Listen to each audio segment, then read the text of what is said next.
నమస్తే welcome to evening edition నేను Shivani bulletin ముందుగా హెడ్లైన్స్ బొమ్మడి నాయకర్ ఆరవి శ్రీధర్ కి విప్ పదవులు ఇవ్వండి చంద్రబాబుకి పవన్ కళ్యాణ్ లేఖ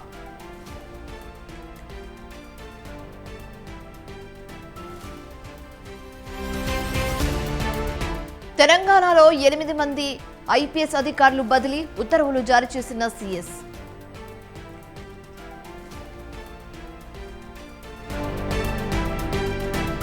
తెలంగాణ ఆత్మగౌరవాన్ని ఢిల్లీలో తాకట్టు పెట్టారు సీఎం రేవంత్ పై ఏలేటి ఫైర్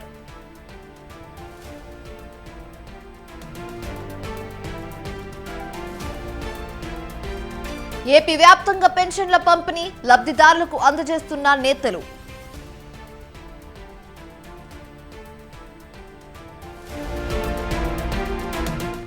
మోదీకి తల వంచి నమస్కారం చేశారు స్పీకర్ అందరినీ సమానంగా చూడాలన్న రాహుల్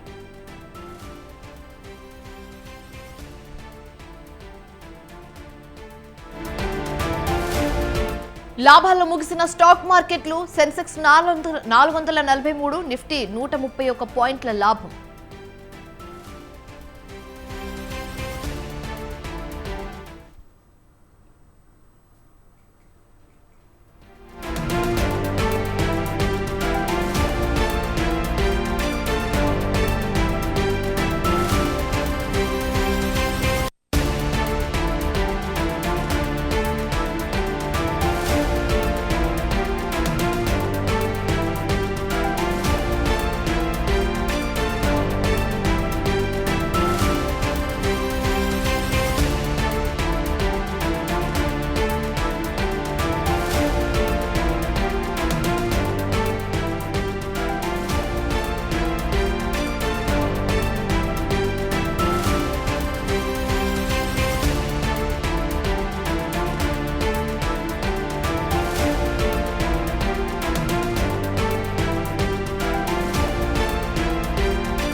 కర్నూలు జిల్లా మంత్రాలయంలో ఉద్రిక్తత నెలకొంది టీడీపీలో ఇరు వర్గాల మధ్య ఘర్షణ జరిగింది జెడ్పీ స్కూళ్ల మధ్యాహ్నం భోజనం ఏజెన్సీ విషయంలో టీడీపీ వర్గాల మధ్య ఘర్షణకు దిగారు టీడీపీ జిల్లా అధ్యక్షుడు తిక్కారెడ్డి వర్గీయులపై రాఘవేంద్ర రెడ్డి వర్గం దాడి చేసింది పోలీసులు ఇరు వర్గాలను చెదరగొట్టడంతో పరిస్థితి అదుపులోకి వచ్చింది మంత్రాలయం నియోజకవర్గంలో తిక్కారెడ్డి వర్గం రాఘవేంద్ర రెడ్డి వర్గాల మధ్య విభేదాలు రోడ్డుకెక్కాయి మంత్రాలయం టీడీపీ ఇన్ఛార్జ్ తానేని మధ్యాహ్నం భోజన ఏజెన్సీలు స్పోర్ట్ డీలర్లు తమకే కావాలని రాఘవేందర్ రెడ్డి వర్గం పట్టుపడుతుంది ఇప్పుడు ఏకంగా బహాబాహికి దిగాయి 10 రోజుల క్రితం వంట ఏజెన్సీ కోసం ప్రాథమిక పాఠశాలలో ఒకరిపై ఒకరు దాడి చేసుకున్నారు రాష్ట్ర ప్రభుత్వం ఎంతో ప్రతిష్టాత్మకంగా చేపట్టిన పింఛన్ల పంపిణీ పండుగ రోజు ఇలా జరగడం ఏంటని పలువురు చర్చించుకుంటున్నారు అలాగే విద్యార్థులు ముందే ఘర్షణకు దిగడంతో విద్యార్థులు సైతం భయ ఆందోళనకు గురయ్యారు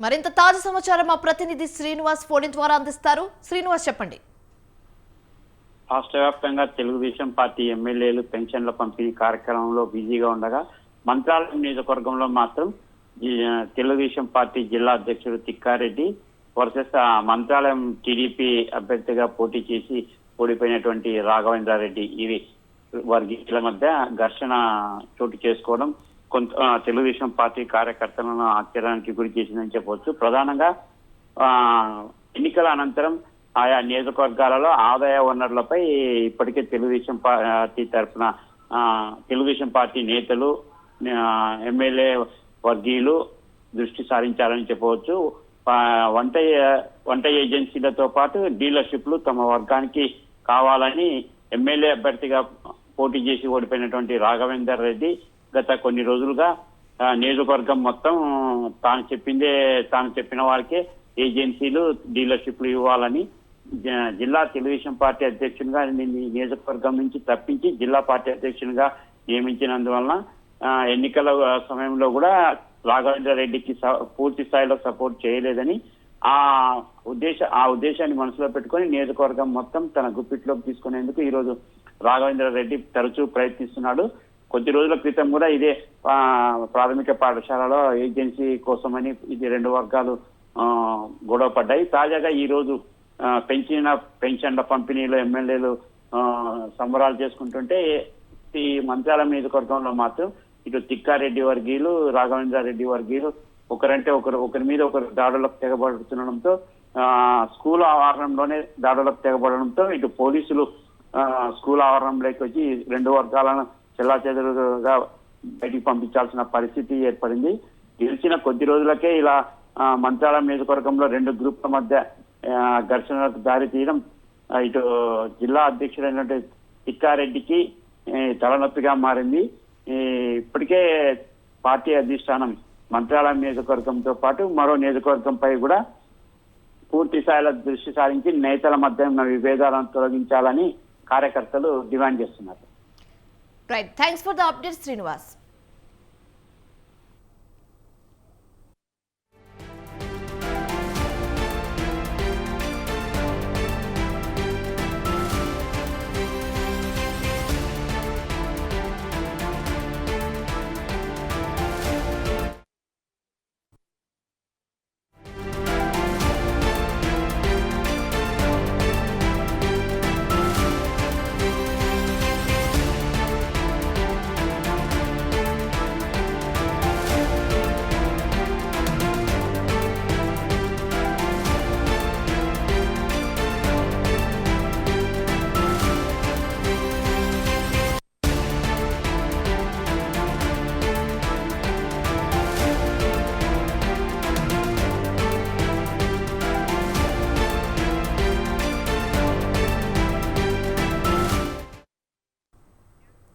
తెలంగాణ ప్రతిష్టాత్మకంగా చేపట్టిన ధరణి మార్పులు చేర్పుల ప్రక్రియ తుది దశకు చేరుకుంది.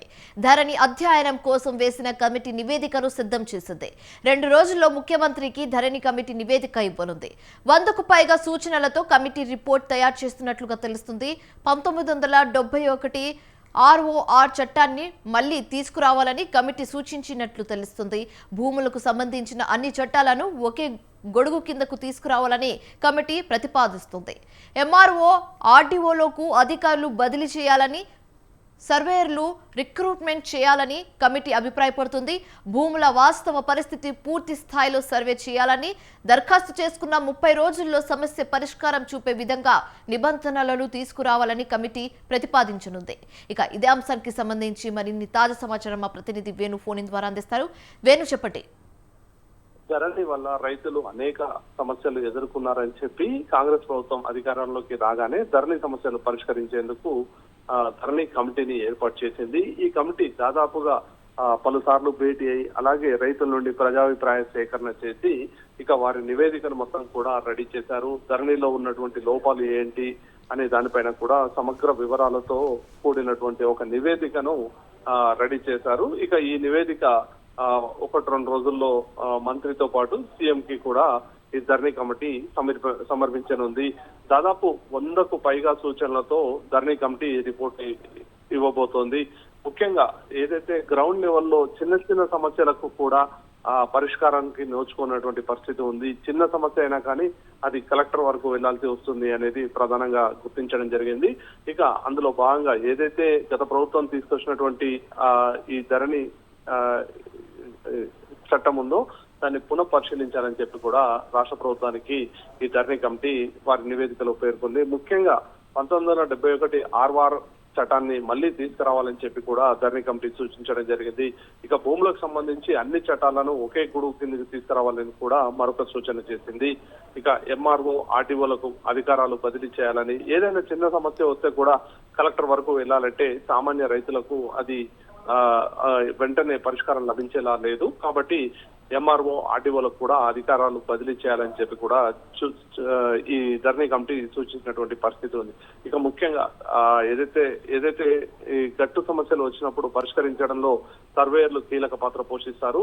అసలు సర్వేయర్లు కూడా పూర్తి స్థాయిలో తగ్గిపోయారు. వెంటనే సర్వేయర్లను కూడా రిక్రూట్మెంట్ చేయాలి. ఈ సర్వేయర్లను రిక్రూట్మెంట్ చేస్తే కనీసం చిన్న చిన్న తగాదాలు కూడా పరిష్కరించే అవకాశం ఉంటుంది. కాబట్టి సర్వేయర్లను కూడా రిక్రూట్మెంట్ చేయాలని చెప్పి ఈ ధరణి కమిటీ ఒక సూచన చేయడం జరిగింది. ఇక మరోవైపు భూముల ఏదైతే వాస్తవ పరిస్థితి పూర్తిస్థాయి సర్వే కూడా చేయాల్సిన అవసరం ఉంది. గతంలో దాదాపుగా 40 ఏళ్ల కిందట చేసినటువంటి సర్వేనే ప్రామాణికంగా తీసుకొని ఇప్పటి వరకు కూడా రెవెన్యూ శాఖ ముందుకు వెళ్తున్నటువంటి పరిస్థితి ఉంది. ఇక ఈ నేపథ్యంలో భూముల వాస్తవ పరిస్థితి పూర్తిస్థాయి సర్వే కూడా చేయాలని చెప్పి ధరణి కమిటీ పేర్కొంది. ముఖ్యంగా ఏదైతే ధరణిలో ఒక రైతు ఫిర్యాదు చేస్తే దాదాపు 30 రోజుల్లో సమస్య పరిష్కారం చూపే విధంగా నిబంధనలు తీసుకురావాలి. ఏదైతే సమస్య కోసం ఏళ్ల తరబడి రైతులు ప్రస్తుతం తిరుగుతున్నటువంటి పరిస్థితి ఉంది. కాబట్టి ఈ సిఫారసులన్నీ కూడా ధరణి కమిటీ రూపొందించినటువంటి పరిస్థితి ఉంది. 1-2 రోజుల్లోనే ముఖ్యమంత్రికి ఈ ధరణి కమిటీ వారి నివేదికను అందజేయనుంది. Right, thanks for the updates Venu.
తెలంగాణలో ఉన్నతాధికారుల బదిలీలు కొనసాగుతున్నాయి. తాజాగా రాష్ట్రంలో 8 మంది ఐపీఎస్ అధికారులు బదిలీ అయ్యారు. ఈ మేరకు రాష్ట్ర ప్రభుత్వ ప్రధాన కార్యదర్శి శాంతికుమారి ఉత్తర్వులు జారీ చేశారు. కొత్తగూడెం ఓఎస్టీగా పరితోష్ పంకజ్, గవర్నర్ ఏడీసీగా సిరిశెట్టి సంక్రిత్ బదిలీ అయ్యారు. ములుగు ఓఎస్టీగా గీతా మహేష్, హైదరాబాద్ సౌత్ జోన్ డీసీపీగా పాటిల్ కంతిలాల్ సుభాష్, భద్రాచలం ఏఎస్పీగా అంకిత్ కుమార్, భైన్సా ఏఎస్పీగా అవినాష్ కుమార్, వేములవాడ ఏఎస్పీగా శేషాద్రి రెడ్డి, అలాగే ఏటు నాగారం ఏఎస్పీగా శివం ఉపాధ్యాయను నియమించింది తెలంగాణ సర్కార్.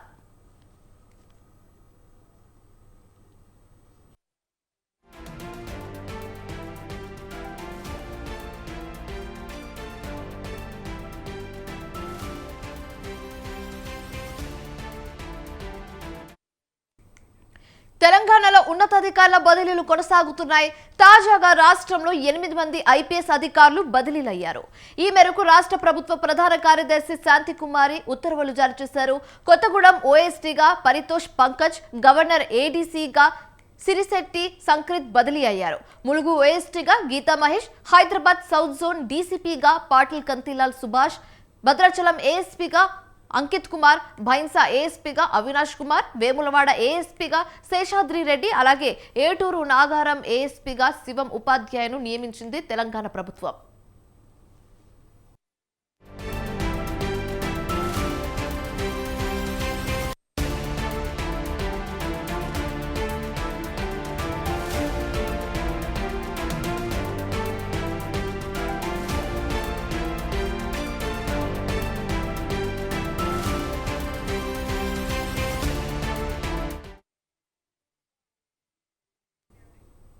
పిఠాపురంలో AP deputy CM Pawan Kalyan మాట్లాడుతున్నారు. లైవ్ లో చూద్దాం.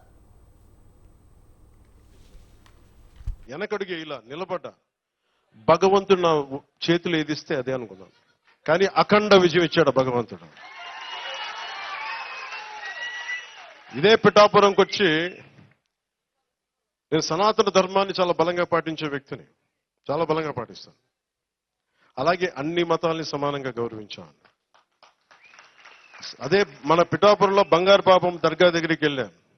అక్కడ లోపలికి వెళ్తే ఎంత బలమైన నాకు ఒకసారి శక్తి అనిపించిందంటే లోపల మొత్తం ఆలోచనలు ఆగిపోయినాయి. చూడటానికి కరెక్ట్గా ఇంతే ఉంది, ఒక 3 అడుగులు కూడా లేదు, రెండు అడుగులే ఉంది ఆ దర్గాకి దానికి లోపలికి స్థలం. ఎంత శక్తివంతంగా అనిపించిందో నాకు. అలాగే నేను మన ఉప్పాడ యాత్ర మనకి మీటింగ్కి వెళ్తా ఉంటే ఒక తల్లి ఒక బైబుల్లోని ఒక సూక్తి మన ఒక పేజ్ చదువుతా ఉంటే, ప్రార్థన చదువుతా ఉంటే నేను కదిలిపోయాను. ఆ తల్లి పాదాలకి నమస్కారం పెట్టాను. అలాగా ఒక మతం కాదు, ఒక కులం కాదు, అందరూ కలిసి ఎంత ఘనమైన విజయాన్ని నాకు ఇచ్చినందుకు అలాంటి నాకంటే వయసులో పెద్దలందరికీ కూడా, నాకంటే వయసులో ఉన్న పెద్దలందరికీ కూడా నా పాదాభివందనాలు. అంత గొప్పగా దీవించారు. ఈరోజు మీరు అందించిన ఈ విజయం నాకు దేశ చరిత్రనే తిప్పగలిగే అంత శక్తినిచ్చింది నాకు. అంటే దేశం కోసం పనిచేయడానికి శక్తినిచ్చింది విజయం. ఒక్కొక్కసారి ఎంత దెబ్బలు తిన్నా చిన్నపాటి విజయం, ఒక చిన్నపాటి వెన్ను మీద సున్నితంగా తట్టు, నాకు అలాంటి బలమైన నాకు మీరు నిలబడ్డారు. నేను మర్చిపోలేను.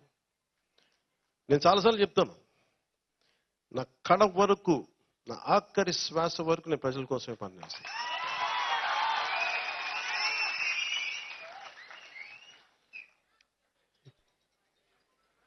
నేను అలాగే అయిపోగానే వచ్చేద్దాం అనుకున్నాను. లోపల ఉబలాటం వచ్చింది, సంతోషం వచ్చింది, చెప్పుకుందాం, పంచుకుందాం, తిరిగేద్దాం, చేతులు ఊపేద్దాం, అందరికీ మన గజమాల్లో వేస్తారంటే వేయించుకుందాం అనుకున్నాను. కానీ నాకు ఎలా ఉంటుందంటే, ఓకే నువ్వు వేయించుకుంటావు, నా మనసు ఇంకో మనసు ఏం చెప్తుంటుంది, నువ్వు గజమాల్లో వేయించుకుంటావు, ఆ తర్వాత ఓకే తిరుగుతావు రోడ్లంతా, ఆ తర్వాత నాకు కావాల్సినది కాదు, పిఠాపురం ప్రజలకి అసలు నువ్వు ఏం పని చేసి పెడతావు చెప్పు నాకు. విజయం వచ్చాక అందరూ ఎగురుతారు, అందరూ దండలేస్తారు. నీకు ఎంత ఘనమైన విజయం ఇచ్చినందుకు ప్రజలు, నువ్వు ప్రజలకి అంత ఘనంగా నువ్వేం పనులు చేసి పెడతావు నాకు చెప్పు.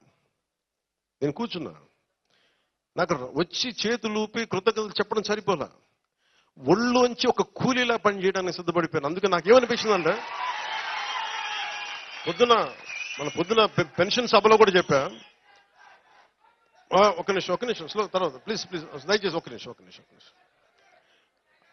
ఇప్పుడు స్లోగన్స్ అయిపోయినాయి, ఇప్పుడు మనం పని చేయాలి. స్లోగన్స్ ఇక్కడ దాకా తీసుకొచ్చారు కదా, పని చేద్దాం. ఇదేంటంటే నేను ఒకటే కోరుకున్నా, నాకు పని చేయాలి ఇక్కడ. నేను పిఠాపురాన్ని అంతకు ముందు ఎవ్వరూ అభివృద్ధి చేయనంత విధంగా భారతదేశంలో పిఠాపురం అనే ఒక నియోజకవర్గం దీనికి ఒక అంతర్జాతీయ గుర్తింపు తీసుకొచ్చిన రోజున అప్పుడు ఊరేగుతాం. అప్పుడు నియోజకవర్గం అంటే పిఠాపురంలా ఉండాలి. మతాల సామరస్యత కానీ, భిన్నమైన మతాల సామరస్యత కానీ, భిన్నమైన మనకి సమూహాల మధ్య సామరస్యత కానీ, అభివృద్ధి కానీ, చూడటానికి చక్కటి పల్లెటూరి వాతావరణం ఉండి, ఒకవైపు దర్గా, ఇంకొక వైపు ఆంధ్ర బాప్టిస్ట్ చర్చ్, ఇంకొక వైపు మనకి అమ్మవారి గుడి, కుకుటేశ్వర స్వామి, దత్తా శ్రీపాద శ్రీవల్లభుడు, ఇది టూరిజం సర్క్యూట్ చేయాలి. ఇవి ఒకవైపు టూరిజం డెవలప్మెంట్ జరగాలి. యువతకి ఉపాధి అవకాశాలు, చాయిస్ కావాలి. ఒక ఉద్యోగం సరిపోదు, 2-3 ఉద్యోగాలు, ఏ ఉద్యోగం వెతుక్కోవాలి. అంటే ఇది ఎంత ఇప్పుడు అలాగే నేను కూర్చొని నేను పంచాయతీరాజ్ శాఖ తీసుకున్నా. నాకు గ్రామాలంటే నాకు మన దేశానికి పట్టుకోమంట. అలాంటి గ్రామాల కోసం నేను ఏం చేయగలని చాలా పెద్ద డీప్ సబ్జెక్ట్ పంచాయతీరాజ్ శాఖ. చాలా మంది పంచాయతీరాజ్ శాఖ అని కానీ చాలా కాంట్రాక్ట్లు వచ్చేసింది తీసుకుంటున్నా, ఇది నాకు తెలియదు. కానీ నా ఉద్దేశం అది కాదు.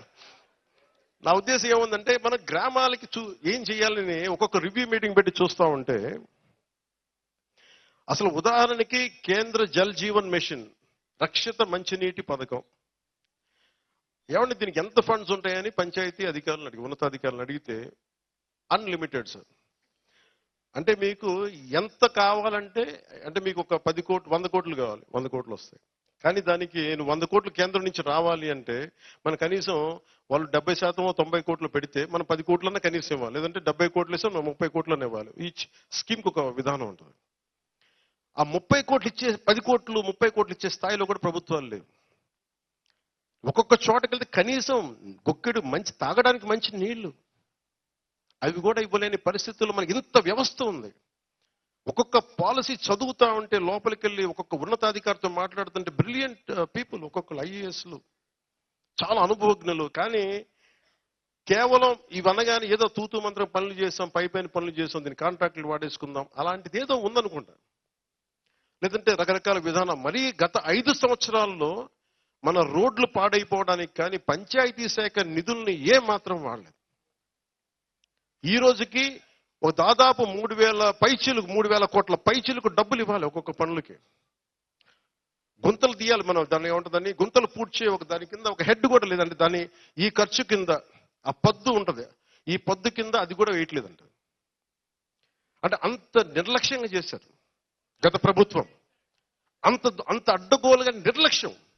నేను వాళ్ళు తిన్నారా, వాళ్ళు మనల్ని పర్సనల్గా తిట్టారా, ఇవన్నీ పక్కన పెట్టండి, నాకు అది కూడా పెద్ద ఇష్యూ కాదు. కానీ ఇన్ని కోట్ల మంది ప్రజలకు సంబంధించిన ఇంత విలువైన శాఖని ఎందుకు ఇంత సద్వినియోగం చేసుకోలేరంటే, ఏదో జరుగుతాయి పనులు వెళ్ళనివ్వండి, కాంట్రాక్టులు వచ్చినాయా లేదా. ఇప్పుడు నేను వచ్చి దాన్ని ఆ వ్యవస్థ నేను ఒక్కనే మార్చలేను. అందరినీ అధికారులను ఏమడుగుతున్నాను అంటే, నేను సహాయ సహకారాలు అడుగుతున్నాను. దయచేసి నాకు ఏదో చెయ్యాలని వచ్చిన తపన ఉంది, మీరందరూ నాకు సహాయం చేయండి. నాకు వెళ్ళి మన కొత్తపల్లి ఉప్పాడు రోడ్లు చూపించాను.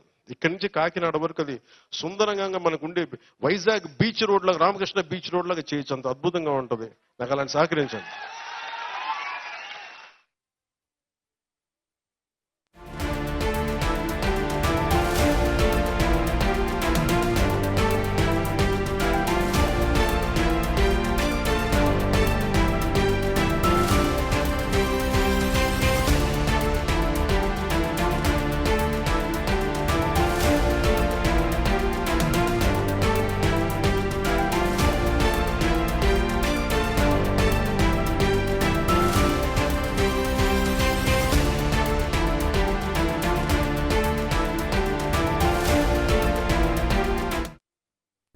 ఎమ్మెల్సీ కవితకు మరోసారి షాక్ తగిలింది.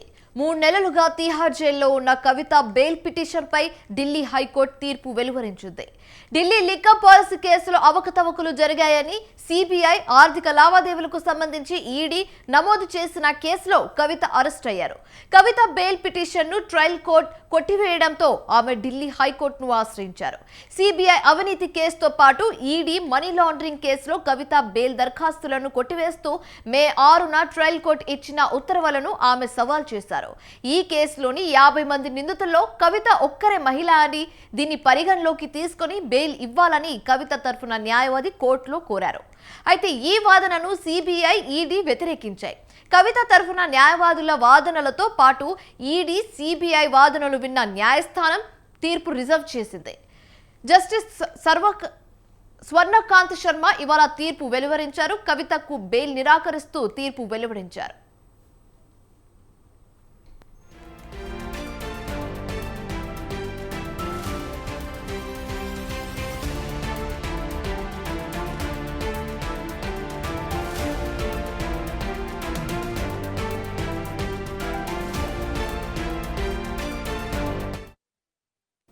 ఎమ్మెల్సీ కవితకు మరోసారి షాక్ తగిలింది. 3 నెలలుగా తీహార్ జైల్లో ఉన్న కవిత బెయిల్ పిటిషన్ పై ఢిల్లీ హైకోర్టు తీర్పు వెలువరించింది.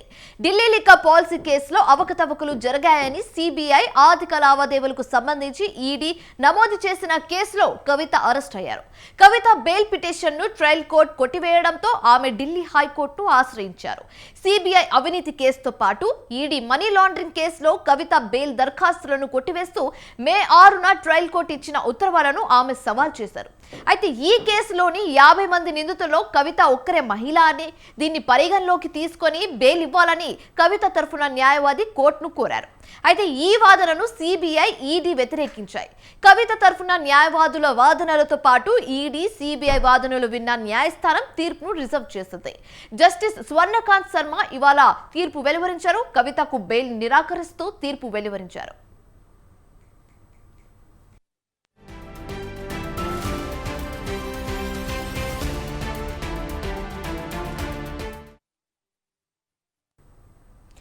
ఇచ్చిన మాటను నిలబెట్టుకునే గొప్ప వ్యక్తి సీఎం చంద్రబాబు నాయుడు అని అన్నారు ఎమ్మెల్యే ఎరపతినేని శ్రీనివాసరావు. పల్నాడులో జిల్లా గురజాలలో పెన్షన్ పంపిణీ కార్యక్రమాన్ని ఎరపతినేని శ్రీనివాసరావు ప్రారంభించారు.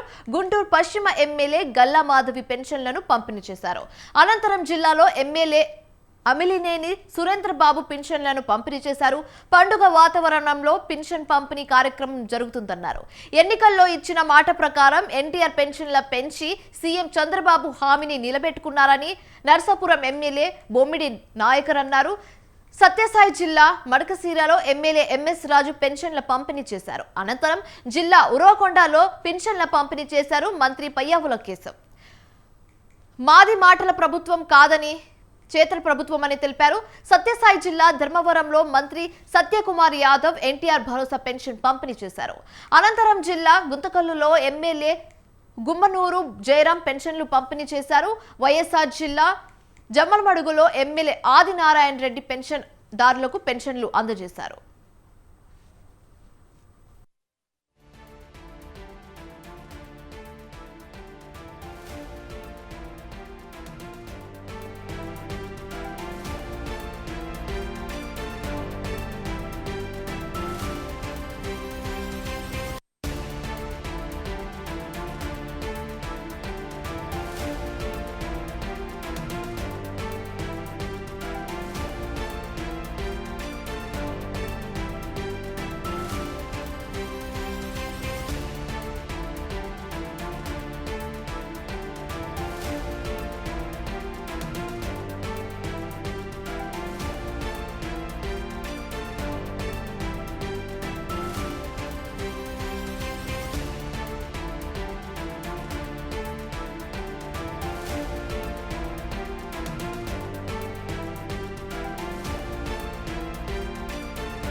నెరవేర్చే దాంట్లో భాగంగా ఈరోజు రాష్ట్ర వ్యాప్తంగా కూడా నూతన పెన్షన్ విధానాన్ని ఈరోజు అమల్లోకి తీసుకొచ్చింది. మేనిఫెస్టోలో పెట్టిన ప్రకారం ఎన్డీఏ ప్రభుత్వం అధికారంలోకి వస్తే గతంలో ఉన్న పెన్షన్ని 3,000 రూపాయలు ఉన్న పెన్షన్ని 4,000 రూపాయలు పెంచుతామని చెప్పి ప్రకటించడం, 19 ఎన్నికల్లో 3,000 రూపాయలు చేస్తానని హామీ ఇచ్చిన జగన్మోహన్ రెడ్డి దాన్ని ఏకంగా 3,000 రూపాయలు పెంచకుండా సంవత్సరానికి 250 రూపాయలు పెంచి ఇచ్చిన మాట తప్పాడు. మొన్న మేనిఫెస్టోలో చూస్తే 2028కి 3,500 చేస్తారంట. వాళ్ళ ప్రభుత్వం ఇంకా అధికారంలో ఉన్న ఏప్రిల్, మే, జూన్ నుంచే 1000 పెంచి ఈరోజు 7,000 రూపాయలు ఇస్తా ఉన్నాం.